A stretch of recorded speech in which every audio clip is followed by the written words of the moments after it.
100 రూపాయలు. ఎక్కువ 1000 ఇచ్చినా 10,000 1,00,000 ఇచ్చినా తీసుకోవడం జరుగుతుంది.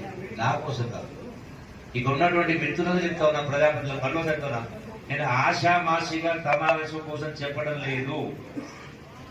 ఎట్లయితే ఓట్ల ముందు ఇల్లు తిరిగి ఓట్లు అడుగుతారో రేపటి నుంచి కూడా ప్రతి గ్రామాల్లో ఇల్లు తిరిగి జోలె పట్టుకొని 100 రూపాయలు తక్కువ కాకుండా ఇంటింటి కాడ 100 రూపాయల చందా వసూలు చేయాలి.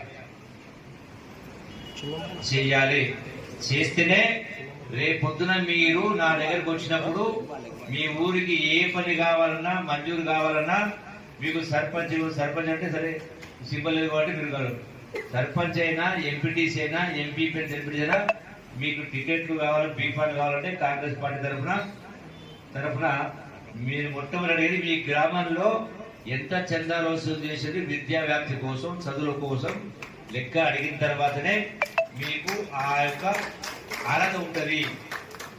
నేను స్పష్టంగా చెప్తా ఉన్నా, మీ నుంచి కాకపోతే నేను కూడా వచ్చి జోరే పడతాను ఇంటింటి కావచ్చు. ఎందుకో తెలుసా? Hit TV presents like, share, comment. TV వాళ్ళకు కూడా నేను ఒక సర్ప్రైజ్ ఇద్దాం అనుకుంటున్నాను. మీరు మాత్రమే జెస్సీ ఎందుకు అయ్యారు? ఇలాంటి అమ్మాయిలకి పిలవడానికి బాగుంటుంది. చందు సాయికి like you and have a, జనాలకి ఒక పేరు నచ్చిందంటే దీనికి ఒక ప్రాసెస్ ఉంటుంది. ఎందుకు ప్రాసెస్ డైరెక్ట్కి వెళ్ళిపోదాం. ఏదైనా ఒకటి మర్చిపోయినావా నువ్వు? ఏం మర్చిపోయావు? ఏదో ఆ టైంకి మన సుడి బాగుంటే ఎవరన్నా చూపిస్తే రాయగలం కానీ డోర్ టు డోర్ సేల్స్ చేసేవాళ్ళు. శారీ వస్తుంది, శారీలో వెనకాల కట్టుకుని